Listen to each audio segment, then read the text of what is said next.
4-5 കുട്ടികളെ വെച്ചിട്ടാണ് ഈ ജനസേവ എന്ന് പറയുന്ന സ്ഥാപനം ശ്രീ ജോസ് തുടങ്ങിയത്. അന്നും കൂടെ കുറേ ആൾക്കാരുണ്ടായിരുന്നു, സന്മനസ്സുള്ള കുറേ നല്ല മനുഷ്യർ കൂടെ ഉണ്ടായിരുന്നു. അതുകൊണ്ട് ഈ സ്ഥാപനം വളർന്ന് അങ്ങനെ നല്ല രീതിയിൽ, വളരെ നല്ല രീതിയിൽ പോയിക്കൊണ്ടിരിക്കുന്ന ഈ സമയത്ത് ഇപ്പോൾ കണക്ക് പറയാനും കണക്ക് ചോദിക്കാനും ഒക്കെ ഒരുപാട് ആൾക്കാർ, എനിക്കറിയില്ല എന്താണെന്ന്. ഈ പരാതി പറയുന്നവരൊക്കെ ജനസേവയിൽ വരണം, ജനസേവയിൽ വന്ന് ആ കുഞ്ഞുങ്ങളെയൊക്കെ കാണണം. കുറച്ച് നേരമെങ്കിലും അവിടെ ചെലവഴിക്കുമ്പം മനസ്സിലാകും അവിടെ എന്താണ്, അവിടെ എങ്ങനെയാണ് എന്നുള്ളതൊക്കെ. അച്ഛൻ വെട്ടി പരിക്കേൽപ്പിച്ച 9-കാരനെ ജനസേവാ ശിശുഭവൻ ഏറ്റെടുത്തു. തിരുവനന്തപുരം വട്ടപ്പാറ സ്വദേശി ഡാനിയലിനെയും സഹോദരിയും വനിതാ കമ്മീഷൻ ഓഫീസിൽ എത്തിച്ച ശേഷം ശിശുഭവൻ അധികൃതർ ആലുവയിലേക്ക് കൊണ്ടുപോയി.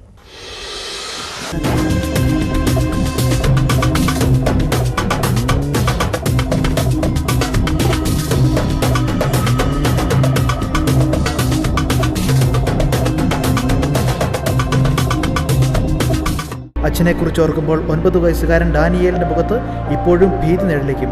മദ്യപിച്ചെത്തുമ്പോൾ അച്ഛൻ്റെ സ്നേഹം മായും. സ്നേഹലാളനങ്ങൾക്ക് പകരം മർദ്ദനവും ബഹളവും മാത്രം. മദ്യം പകരാൻ ഗ്ലാസും വെള്ളവും എത്തിച്ചില്ലെങ്കിൽ പിന്നെ കയ്യിൽ കിട്ടുന്ന ഉപയോഗിച്ചാവും മർദ്ദനം. ജീവിതമാർഗം തേടി അമ്മ ബിന്ദു ജോലി തേടി പോയതോടെയാണ് ഇവരുടെ സ്ഥിതി പരിതാപകരമായത്. ബീഡി കാണാതായതിനെ തുടർന്നാണ് അച്ഛൻ മൈക്കിൾ കഴിഞ്ഞ ദിവസം ഡാനിയേലിനെ തെങ്ങിൽ കെട്ടി ക്രൂരമായി മർദ്ദിച്ചത്.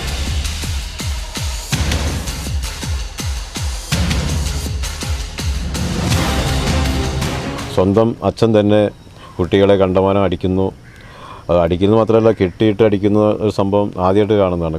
കത്തിക്ക് വടി കിട്ടാഞ്ഞിട്ടുള്ള പ്രയാസത്തിൽ കയ്യിലിരുന്ന കത്തി വെച്ച് വരഞ്ഞിരിക്കുകയാണ്. ഇത്രയ്ക്കും സങ്കടകരമായ, ഇത്രയ്ക്കും ക്രൂരത കാണിക്കുന്ന അച്ഛന്മാർ നമ്മുടെ നാട്ടിലുണ്ടോയെന്നാണ് ഇപ്പോൾ സംശയം. ഇങ്ങനെയുള്ള അച്ഛന്മാരെ മക്കളെ രക്ഷിക്കാനായിട്ട് ഇന്നിപ്പോൾ നിയമത്തിൻ്റെ വശം നോക്കുകയാണെങ്കിൽ വളരെ ബുദ്ധിമുട്ടായിട്ട് കാണുന്നു. നിയമം പറയുന്നത് പിതാവിനാണ് അവകാശം എന്ന പേരിൽ കുട്ടികളെ വീണ്ടും പിതാവിന് തന്നെ വിട്ടുകൊടുക്കുന്ന ഒരു നിയമമാണ് ഇപ്പോൾ ഉള്ളത്. ശരിക്കും പറഞ്ഞാൽ ഇങ്ങനെയുള്ള കുട്ടികളെ രക്ഷിക്കണമെങ്കിൽ ഈ കുട്ടികളുടെ അവരുടെ ആ ഭാവി കണക്കാക്കിയിട്ട്, അല്ലെങ്കിൽ അവരുടെ എന്താ പറയുക, അവരുടെ വെൽഫെയർ, ബെസ്റ്റ് ഇൻട്രസ്റ്റ് കുട്ടികൾ വ്യക്തമായിട്ട് പറയുന്നതാണ്. എനിക്ക് അച്ഛനോട് ജീവിക്കേണ്ട, അച്ഛനെ എന്നെ അടിച്ചു കൊല്ലും എന്നൊക്കെയാണ് പറയുന്നത്.